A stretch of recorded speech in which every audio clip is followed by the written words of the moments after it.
Usamah bin Zaid, kesayangan Rasulullah. Usamah bin Zaid adalah kesayangan Rasulullah.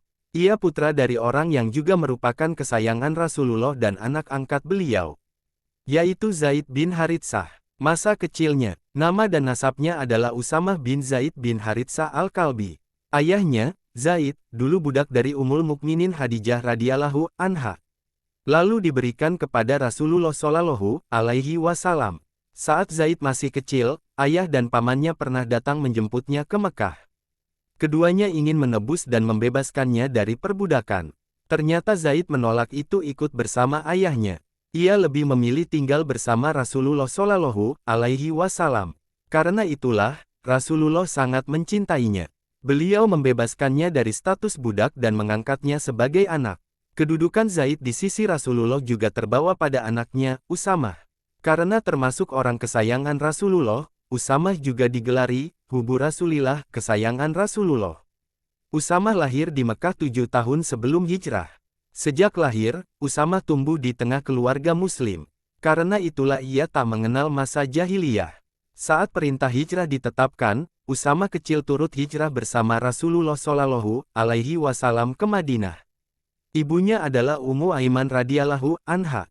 Namanya adalah Barakah. Sang ibu juga merupakan budak Rasulullah dan wanita yang pernah menyusui beliau. Saat Nabi Shallallahu alaihi wasallam membebaskan Zaid, beliau menikahkannya dengan Ummu Aiman. Dari pasangan ini kemudian lahir Usamah. Pengaruh Rasulullah pada Usamah. Pada tahun ke-6 diutusnya Nabi Shallallahu alaihi wasallam, lahirlah Usamah bin Zaid dari pasangan Zaid bin Haritsah dan Ummu Aiman Barakah binti Salabah. Tumbuhlah Usamah kecil di lingkungan dan pendidikan Islami. Ia tidak merasakan gelapnya jahiliyah. Sejak kecil, Usamah selalu menyertai Nabi. Ia sangat dekat dengan lingkungan nubuwah. Diriwayatkan dalam Musnad Imam Ahmad, dari Usamah bin Zaid radhiyallahu anhu, ia berkata, saat di Arafah, aku dibonceng Nabi Shallallahu alaihi wasallam. Beliau mengangkat kedua tangannya untuk berdoa. Lalu ontanya miring dan terjatuhlah tali kekangnya. Beliau raih tali itu dengan salah satu tangannya. Sementara tangan satunya tetap terangkat berdoa.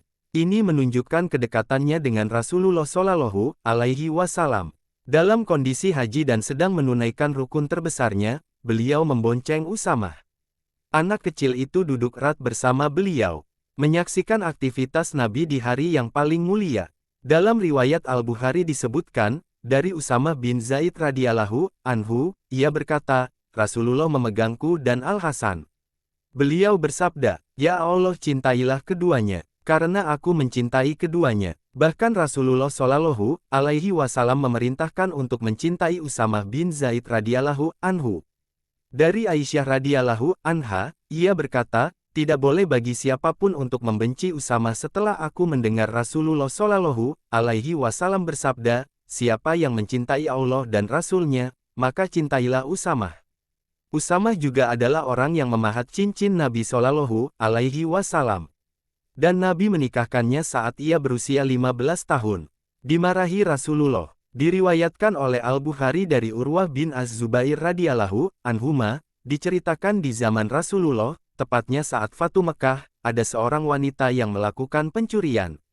Keluarga besarnya takut kalau si wanita ini akan dikisyas. Mereka pun melobi Usamah bin Zaid.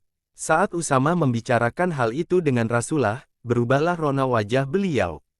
Beliau bersabda, apakah engkau melobi untuknya dalam permasalahan hukum Allah? Usamah menjawab, mohonkan ampun untukku wahai Rasulullah. Di sore harinya, Rasulullah berkhutbah di hadapan halayak. Beliau memuji Allah dengan pujian yang layak untuknya. Kemudian berkata, sesungguhnya yang membinasakan orang-orang sebelum kalian adalah jika ada orang terpandang yang melakukan pencurian, mereka biarkan. Apabila yang melakukan pencurian orang yang lemah, mereka tegakkan hukum. Demi Allah yang jiwaku berada dalam genggamnya, seandainya Fatimah binti Muhammad mencuri, aku sendiri yang akan memotong tangannya. Kemudian Rasulullah Shallallahu alaihi wasallam memerintahkan agar tangan wanita tersebut dipotong. Kemudian wanita tersebut baik dalam taubatnya, dan ia pun menikah.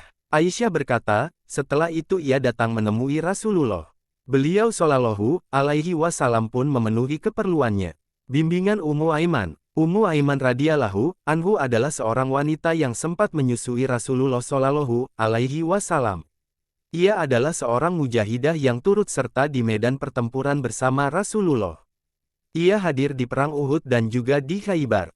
Tugasnya adalah memberi minum pasukan dan mengobati mereka yang terluka. Ummu Aiman juga meriwayatkan hadits dari Rasulullah Shallallahu alaihi wasallam. Dalam Al-Isyabah, Ibnu Hajar rahimahullah menukilkan bahwasanya Rasulullah Shallallahu alaihi wasallam bersabda, "Dia ini Ummu Aiman adalah bagian keluargaku yang tersisa." Ayah Usamah, Zaid bin Haritsah, yang merupakan suami Ummu Aiman syahid di perang Mu'tah. Kemudian di perang Hunain, gugur juga Aiman, putra Ummu Aiman, saudara seibu dari Usamah. Di bawah bimbingan Ummu Aiman lah Usamah tumbuh besar. Ia menjadi seorang pejuang dan pahlawan. Ia diajarkan akan nilai-nilai jihad, perjuangan, dan kepemimpinan. Dari hasil didikan itu, di usia 18 tahun, Usamah telah memimpin pasukan besar yang juga dianggotai tokoh-tokoh sahabat Muhajirin dan Ansar. Memimpin mujahidin menghadapi Romawi. Nabi Shallallahu alaihi wasallam mengangkat Usamah yang masih begitu belia untuk memimpin pasukan menghadapi Romawi. Beliau berkata, "Usamah, berangkatlah atas nama Allah dan keberkahan darinya. Saat engkau sampai di tempat terbunuhnya ayahmu, wilayah Romawi, berhentikan pasukan. Aku angkat engkau sebagai pimpinan pasukan ini." Kemudian Rasulullah serahkan pasukan kepada Usamah. Beliau berkata, "Berangkatlah dengan nama Allah." Pengangkatan Usamah tentu sedikit kontroversi. Karena secara kultur, bangsa Arab terbiasa mengangkat orang-orang yang berusia dan memiliki pengalaman. Jarang mereka menuakan seseorang yang tidak diketahui rekam jejaknya sebelumnya. Karena itu, sebagian sahabat mempertanyakan pengangkatan Usamah. Bukan karena hasad dan tidak suka, tapi karena hal itu tak biasa. Mengetahui penolakan tersebut, Rasulullah Shallallahu alaihi wasallam menunjukkan ekspresi ketidaksukaan. Beliau keluar dari rumahnya kemudian naik ke mimbar. Beliau berpidato, "Saudara-saudara sekalian, ucapan apa dari kalian yang sampai padaku tentang penunjukan Usamah bin Zaid? Demi Allah, kalau kalian mencela keputusanku menunjuk Usamah, artinya kalian juga mencela keputusanku sebelumnya yang telah menunjuk ayahnya.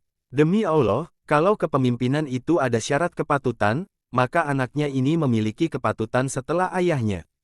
Kalau kepemimpinan itu karena orang yang paling aku cintai, Usamah ini adalah orang yang paling aku cintai.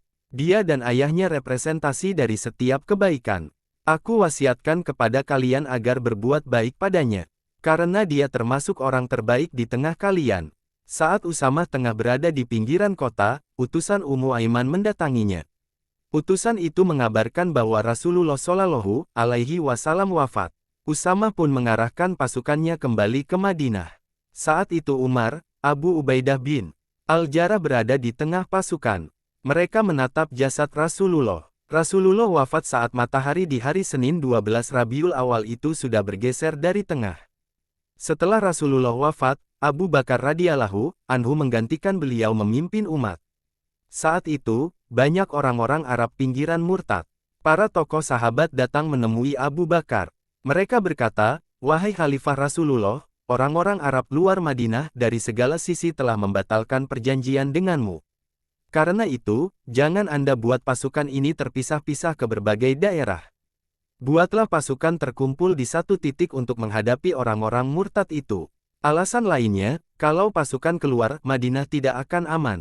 Padahal di dalamnya ada anak-anak dan kaum wanita. Pertimbangkanlah untuk menunda menghadapi Romawi agar kita tidak dikalahkan oleh orang-orang sekitar kita sendiri.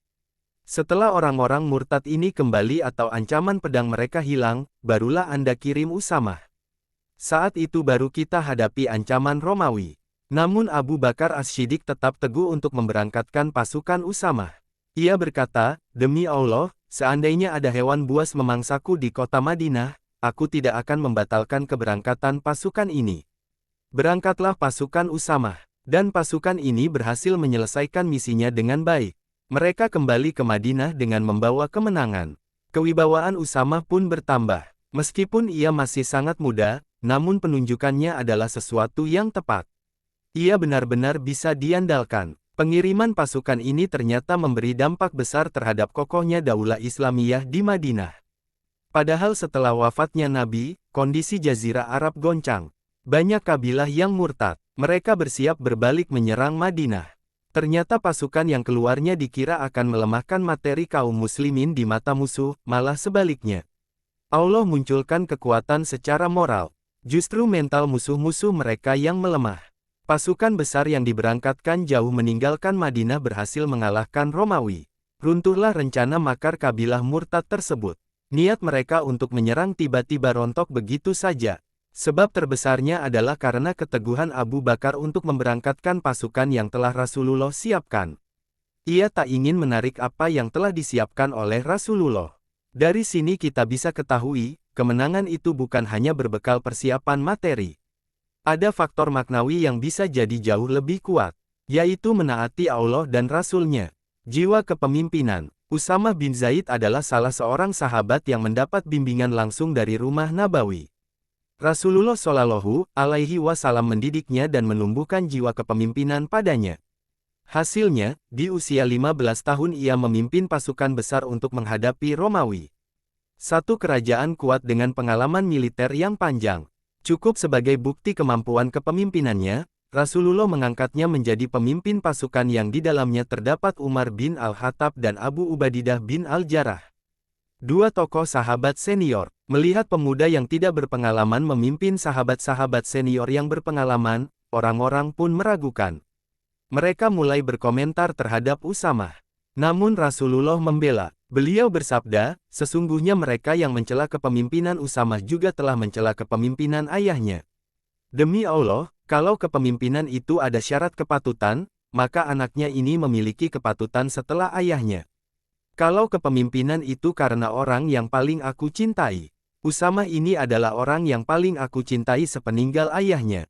Bersama Rasulullah, dari Muhammad bin Usamah bin Zaid, Usamah bin Zaid berkata, Rasulullah Shallallahu Alaihi Wasallam memakai padaku pakaian Mesir yang tebal. Pakaian ini adalah hadiah dari Dihya Al-Kalbi kepada Rasulullah. Lalu pakaian itu kupakaikan pada istriku. Rasulullah bertanya, mengapa kau tidak memakai pakaian Mesir itu? Aku menjawab, kupakaikan pada istriku. Rasulullah berkata, perintahkan dia untuk memakai pakaian di dalamnya. Karena aku khawatir akan terbentuk tubuhnya. Usamah bin Zaid berkata, wahai Rasulullah, aku tidak pernah melihat Anda berpuasa begitu sering seperti di bulan Sya'ban. Beliau menjawab, karena bulan itu orang-orang lalai padanya. Antara Rajab dan Ramadan, di bulan itu diangkat amalan-amalan menuju Rabbul Alamin. Dan aku suka amalanku diangkat saat aku berpuasa. Hadits Hasan riwayat Ahmad 21753 dan An-Nasai 2358.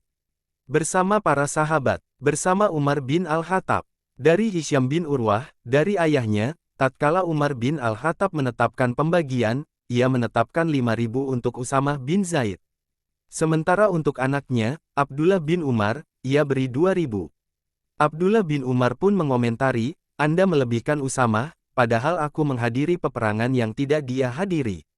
Umar menjawab, sesungguhnya Usamah lebih dicintai oleh Rasulullah dari dirimu. Dan ayahnya lebih dicintai Rasulullah dibanding ayahmu. Pengaruh keilmuannya, setidaknya ada 30 orang sahabat dan tabi'in yang meriwayatkan hadits dari Usamah bin Zaid radhiyallahu anhu.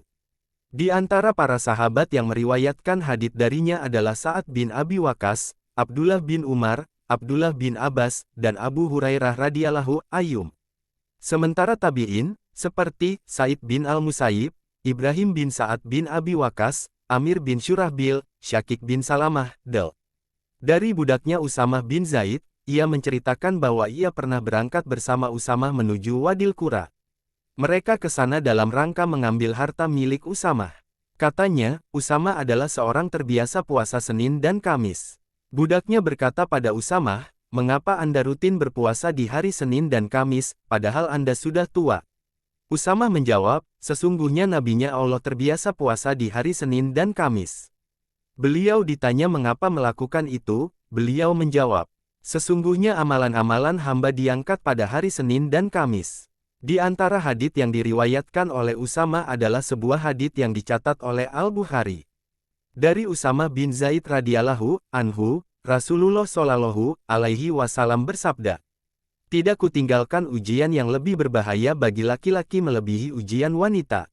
Demikian juga sebuah hadits yang diriwayatkan oleh Muslim. Dari Usamah bin Zaid, Nabi Shallallahu Alaihi Wasallam bersabda, orang Muslim tidak mewariskan kepada kafir. Demikian juga orang kafir tidak mewariskan kepada Muslim. Wafatnya, ketika terjadi fitnah di tengah para sahabat, Usamah bin Zaid radhiyallahu anhu mengambil sikap untuk tidak ikut-ikutan dalam masalah tersebut. Ia tidak memihak kubu Ali, tidak juga kubu Muawiyah, dan Usamah wafat di akhir pemerintahan Muawiyah radhiyallahu anhu. Ia sempat di Al-Mizah, sebuah daerah yang terletak di barat Damaskus. Setelah itu kembali ke Wadil Qura dan tinggal di sana. Akhirnya, ia kembali ke Madinah dan wafat di kota suci tersebut. Sejarawan berbeda pendapat tentang kapan wafatnya Usamah bin Zaid. Ada yang berpendapat ia wafat pada tahun 54 H. Ada pula yang mengatakan ia wafat pada tahun 61 H.